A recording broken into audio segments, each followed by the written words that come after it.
Welcome to Sacrilegious Discourse. For this is what the Sovereign Lord says. Why do you need prophets to tell people who you are and what you want? If you can justify everything that the God of the Bible has done, then you can justify any of your behavior. A lot of this mentality is trickling into what is now mainstream right-wing Christianity. I am capable of empathy greater than this God of the Bible. This is a Bible that they tell kids. This is the good Lord. This is the good book.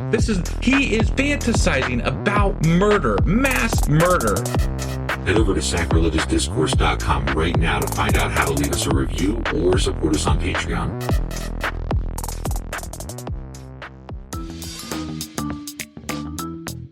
Hey there, sinners and saints. It's your favorite Bible-bashing duo from Sacrilegious Discourse, and we need your help. That's right, folks. We're raising funds for some heavenly equipment and a studio that doesn't sound like it's in the depths of hell. Our current setup, let's just say it's more apocalypse than audiophile. So if you want to hear us dissect the Bible without the background noise of demonic squirrels, chip in a few bucks. We're aiming for $5,000 to upgrade our audio and build a studio worthy of blasphemous banter.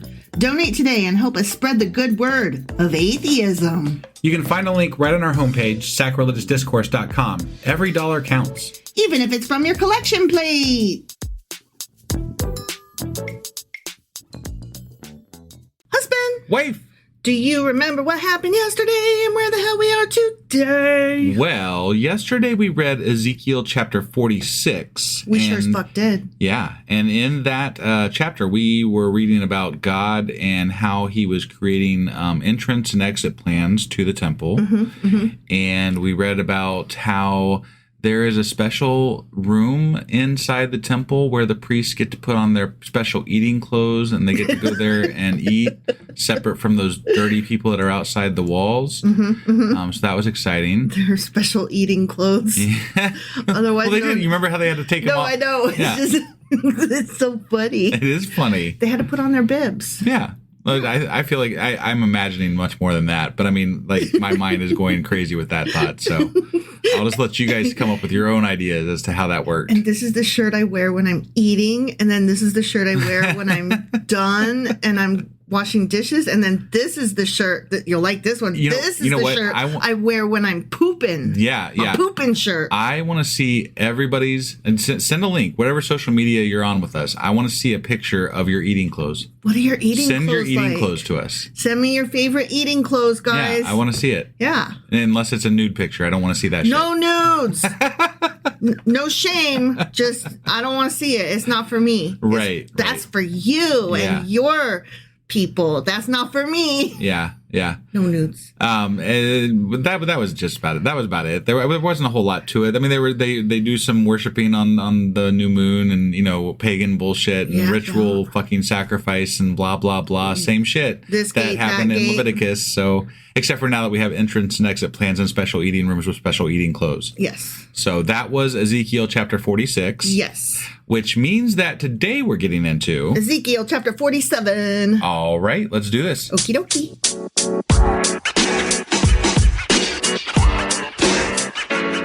All right, we are hopping into Ezekiel chapter 47. Okay. Or as I affectionately call him, Easy Kyle. That's right. Although he's anything but easy. This Kyle is difficult and crazy. Yeah. He is not an easy Kyle. No. Of all the Kyles I know, he's the least easy. You know what? I will say he is easy to dismiss. easily scorned. It's just the ideas that we've come across in this book, right? And I know how this ties into the New Testament in certain ways. Like, I don't know the full breadth of what that means, but I do know that it is very important. But as we're reading through this, I'm like, this is stupid, guys. I'm like, oh, Kyle. Yeah. Oh, Kyle. So whatever. It's dumb. That's all. Somebody's in a mood. We this is the funny thing to me. Almost every episode that we ever start, we're like, this fucking book sucks. And we still have lots of fans, and we're actually really popular as a podcast. So I'm like, we don't do a great job of selling ourselves. I hate this book. Okay, let's read it. This book is horrible. cool. Okay, next chapter. Right. I think it's just like people watching a train wreck, like, let's see how they don't even know how bad it's going to get. Or it's like when you're eating something and you're like, oh, this is disgusting. Taste it. Right. Yes. That's what it's like. Exactly. Ugh. Okay. We are in the final chapters. Yep. Headed to the end. We are in the penultimate chapter, which means second to last. Okay. All right. And let us never forget that the final section of Ezekiel, chapters 40 through 48, are often referred to as the Torah of Ezekiel. I think if they hadn't come up with that name themselves, that would have been something that we would have come up with, because it is very obvious that this is very much like Leviticus. This is so Leviticile. Yeah. I like that. Right? I think it should be renamed Leviticile. It is. That's awesome. I just named it that. Yeah. Just there in my little brain hole. Yeah. All right, let's get into this. We are going to learn about water today. Okay. Special water. We're going to learn about water. Okay. Yeah. Okay, ready? I'm ready. More mention of the man. Okay. Oh, I'm so pissed at the note that said he just disappears. We never hear from him again. Yeah, they lied. They did. I'm going to track down that note and be like, nuh-uh. Right. Yeah. And they're going to be like, okay. Right. And then? Yeah. Ooh, you called me out, you atheist. Yeah. Right. God damn it. All right, so the man, the golden man, bronze, brass, sure, just gleaming radiant, white, whatever gleaming the fuck white he is. metal man. Yeah. The what is that? What is the metal man? The metal man. The metal called? man? Like the guys from Doctor Who. Oh, Cyberman? Cyberman. Yeah. I'm gonna call him the Cyberman. Okay. Yeah. The Cyberman brought me back to the entrance to the temple, and I mean that's what Christianity is like, right? You will be assimilated. That one is that's the Borg. Yes. Yeah, you will be assimilated. Yeah, you're getting your my fandoms mixed up. What do the Cybermen say? I don't remember exactly. Oh God damn it! Yeah, it's. I know that. They do get assimilated. That's right, that's for sure. But that's not the word they use. Right. And the other dudes, they're like delete. Right. Yeah. I can't remember, man. The Daleks say delete. Okay. I'm trying to look it up, so just see if I can figure it out here. So, because it's gonna bother me. I know. Yeah.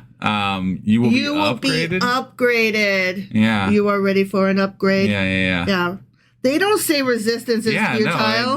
That's the Borg. Yeah, this is wrong. Yeah. And I don't feel like they say you will be upgraded in the new version. Maybe that was the old version. Yeah, and they also don't say delete because that's from the Daleks. I think this is all kinds of wrong. Wow. So I honestly don't remember what they say in the newer ones, but whatever.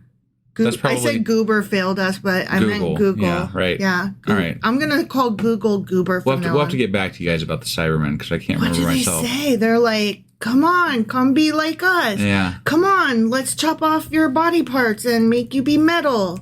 Right. Cybermen, you know? Yeah. I mean, they are like the Borg, but like the Borg are cold, whereas the Cybermen are like evilish. Right. So, honestly, I prefer the Borg because they logically make sense. I'm not saying that I think that they're awesome and that I want to be one. I'm just saying like they make logical sense. Got it. All right. I'm so sorry. So the Cyberman brought me back to the entrance of the temple and I saw water. Not water. Coming out from under the threshold of the temple toward the east, for the temple faced east. Okay. Yeah. And I mean, I'm assuming this is some sort of an underground spring, but I got to tell you what, they need to call a plumber is my thinking. If I was like walking around my house and I was like, oh shit, there goes some water. Right. I would be like, that is a bad day. Sure. Yeah. Was it, didn't they, no, I'm thinking of something else. That was never mind. Forget I said anything. All right. Edit. Yeah. Edit. You will be edited. It was just, there was some place that they diverted water to conquer, but I think that was something to do with another city. Oh, that was an entirely had nothing different, to do with Jerusalem or the temple. That was one of the like siege things that they did. Right. All right, so the water was coming down from the south, from under the south side of the temple, south of the altar. Okay. Mm-hmm. That dude that we weren't supposed to ever hear from again. The golden dude, the Cyberman. Yeah. The Cyberman brought me out through the north gate and led me around the outside, to the outer gate facing east. Mm-hmm. And the water was trickling from the south side. That water be trickling as it do. Yeah. As the man went eastward with a measuring line in his head, you know how Cybermans love to fucking measure shit with their rods. They do, yeah. Mm-hmm. He measured off 1,000 cubits, not rods, cubits. Right. I mean, it may be rods because of our translation. I'm just imagining him laying on the ground, laying his elbow down to his fingertips, and then like getting up and doing the same thing over 1,000 times. See, I was imagining him with an anachronistic measuring tape. Right. Okay. This hasn't been invented yet. Shh. And it snaps back, and then like all the people around him, like all the Jewish people, are like, "Whoa, right. Cool." Anyway, he measured off 1,000 cubits or rods or whatever, and then led me through water that was ankle deep. Why did he step into that water? I don't know. I don't step into water. I mean, I get my shoes I used wet. to like to go walk through streams. To get your shoes wet? Yeah. Are you serious? Oh my God, I hate that because then your shoes never dry. They're never the same. That's why you have tromping shoes, you know? You gotta have your tromping shoes. Oh, see, I only ever had one pair of sneakers at a time. I didn't have like, these are my eating clothes, these are my pooping clothes, these are my tromping shoes, these are my going to the grocery store shoes. Well, it's not like my shoes that I would go in the river were like they had holes in them. They were my trash shoes from the last time, you know? As we call them today, your lawn mowing shoes. Yeah. Okay. Yeah, it's not like they were like a pair of shoes I bought to go into the river with. Special for tromping in rivers. No, they're worn out pieces of shit. Okay. Yeah, I didn't have those. Usually, like, by the time mine were done, they were so done. Because I grew out of them. But yeah, that's so done meant that they were in the river. So no. That's what they meant in my childhood anyway. No, I don't keep old broken things. Got it. Yeah. I don't understand that concept. To go walking through the river, you can deal with some slightly small, slightly broken up shoes. It's fine, you know.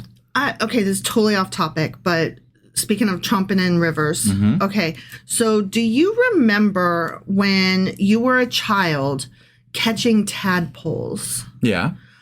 I babysit a toddler, and we were watching this nature video, and these kids, like with a parent supervision, you know, they were studying this ditch and stuff in their backyard. Not a ditch, but like a pool or whatever. Anyways. Okay. And so the mom was helping them catch tadpoles, and I was thinking how unusual that was because that's dirty and gross. Like, I'm not trying to catch tadpoles. I'm not trying to stick my hands in stagnant water, which is where tadpoles usually are. They're in ponds and they're in. Well, okay, I mean, but I'm just saying. I mean, that's normally where I would get them. And so the toddler was like, "What are those?" And I was like, "They're baby frogs." And he was like, "No, they're not," because you know they don't look like baby frogs. Right. And I'm like, "They haven't grown their legs yet." Yeah. They're babies. Mm-hmm. They're babies. Yeah. So anyway, I was thinking back to when I was little, and yeah, we used to catch tadpoles, but I would never do that today. Like, I don't want to tromp. I don't want to get my hands dirty. So I'm not trying to step in this ankle deep water. I mean, I would, but that's, you know. Right. Whatever. But you're the outdoors person, and I am the couch potato.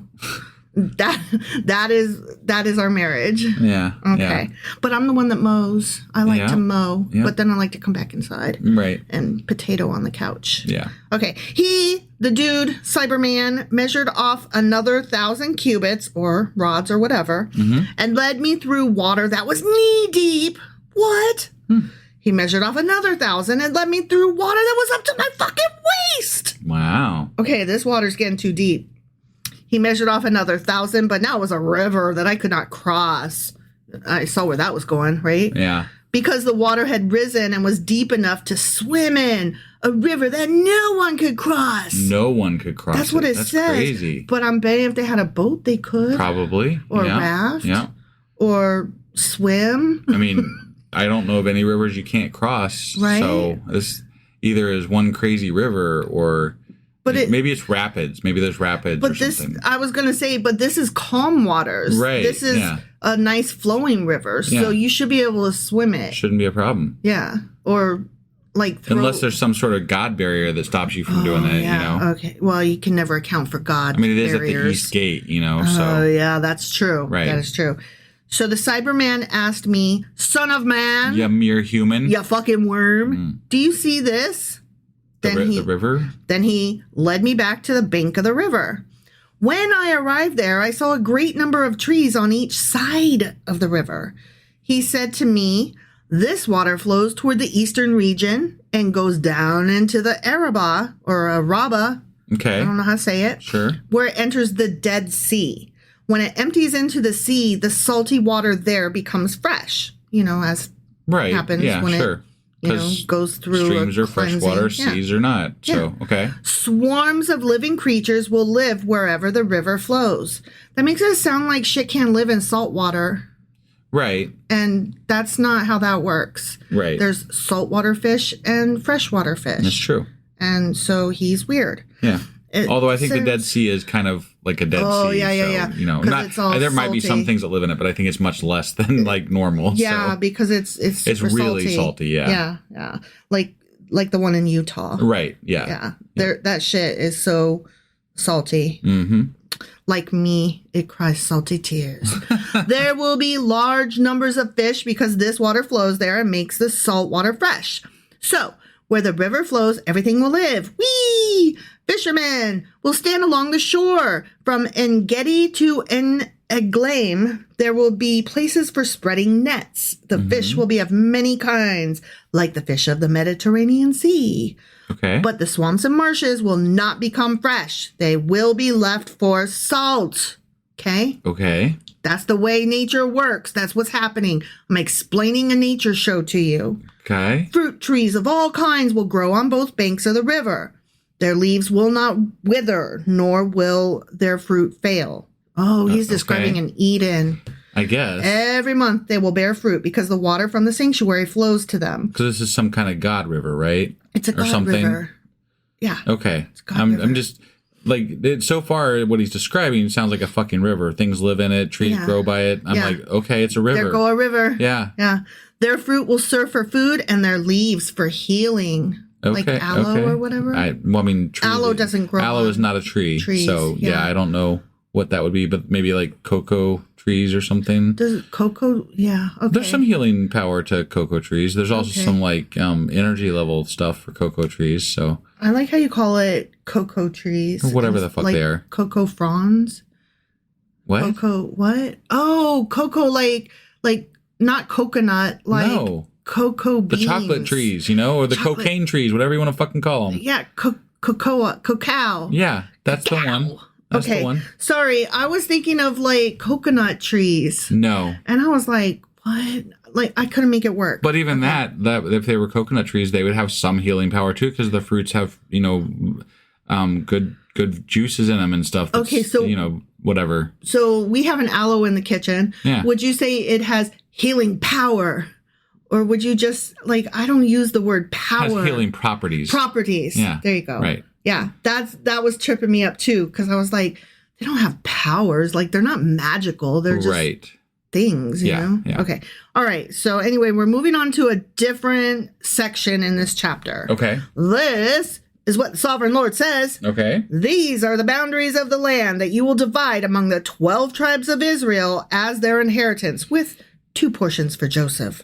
Didn't we already divide these up a long time ago? Or are we redividing them up? Yeah, this is new land. Why wouldn't the old boundaries stand? If we're bringing all the tribes back together and the party's happening again, why don't they just get their old boundaries? Because they have to redraw it for the people that weren't alive back then. Or that they don't like. Yeah, and that too. Right. Yeah. I mean, you can't usurp somebody's shit if you don't know where their stuff starts and ends.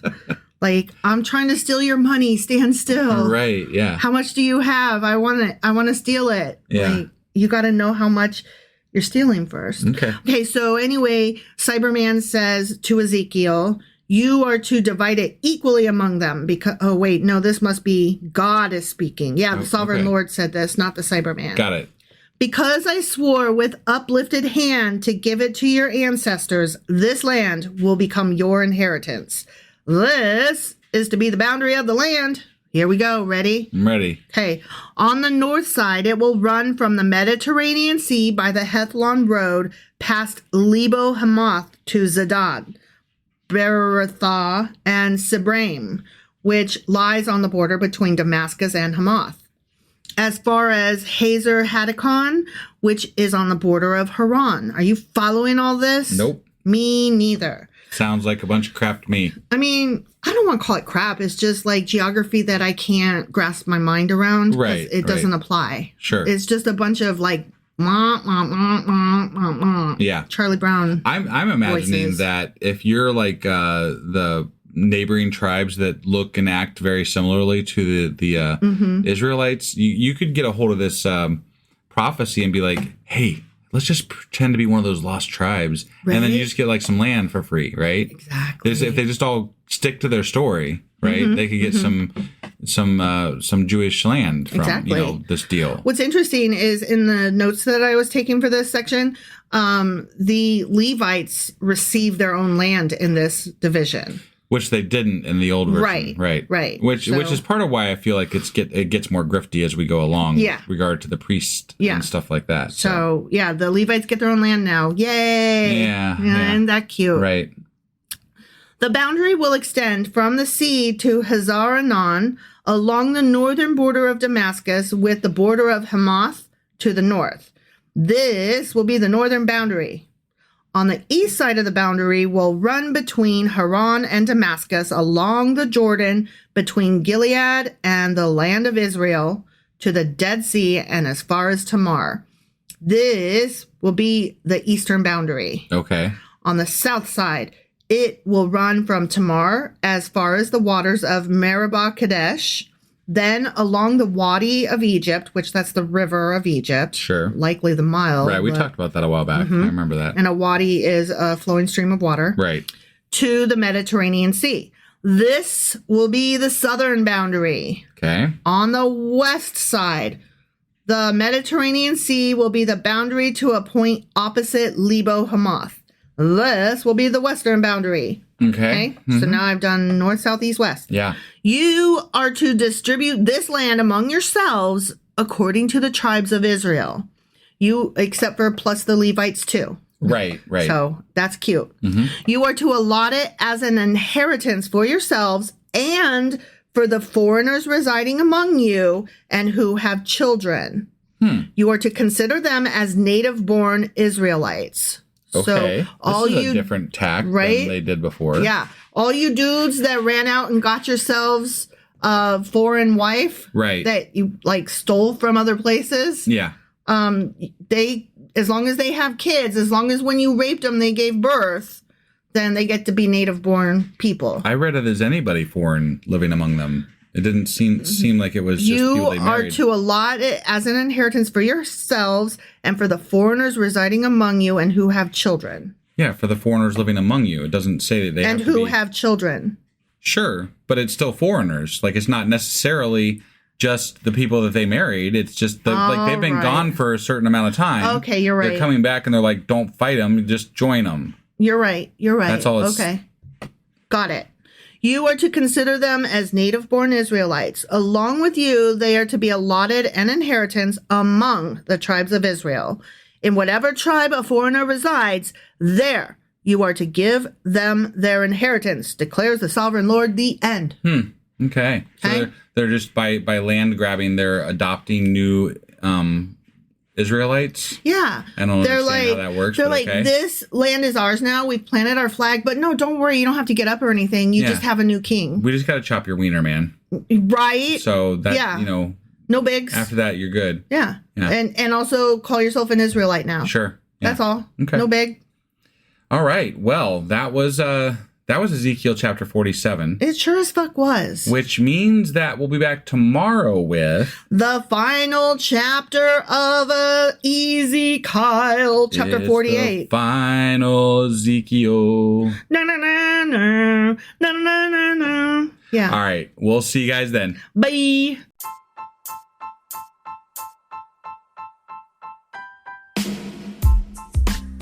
Hey, wife, I guess that's the end? But husband, that's just sad. It doesn't have to be. We are on lots of social media platforms like Twitter. Our handle there is sacrilegious_D. For D's nuts. Oh my God. Stop doing that. Anyway, we're also on Facebook, Instagram, and Pinterest. There's a link to all of our social media sites at our website. Ooh, we have a website? Yeah, it's sacrilegiousdiscourse.com, where you can also find a link to our merch shop. We have a merch shop? Yep, we have podcast-themed clothing, mugs, notebooks, and more, as well as an atheist and science-themed products. Wow, our fans should really go check that out right now. Definitely. They can get in touch with us by sending an email to sacrilegiousdiscourse@gmail.com. But before they do that, we could really use some help. Oh yeah? With what? Well, it's not free running the podcast, and we need some financial support in order to get better equipment, which will free up time so we can concentrate on our podcast and our fans. Okay, so what should they do? Head over to patreon.com/sacrilegious discourse and sign up as a contributor on our podcast. Supporters there receive additional bi-weekly episodes that we record just for our Patreon members for as little as $2 a month. Also, we'd really appreciate it if you would like and subscribe on whatever platform you're using. And Apple Podcast reviews help us out tremendously. Like and subscribe. Leave an Apple review. Join us on Twitter. Support us on Patreon. That's a lot of instructions. Don't forget to say thanks. Thanks. Okay, bye.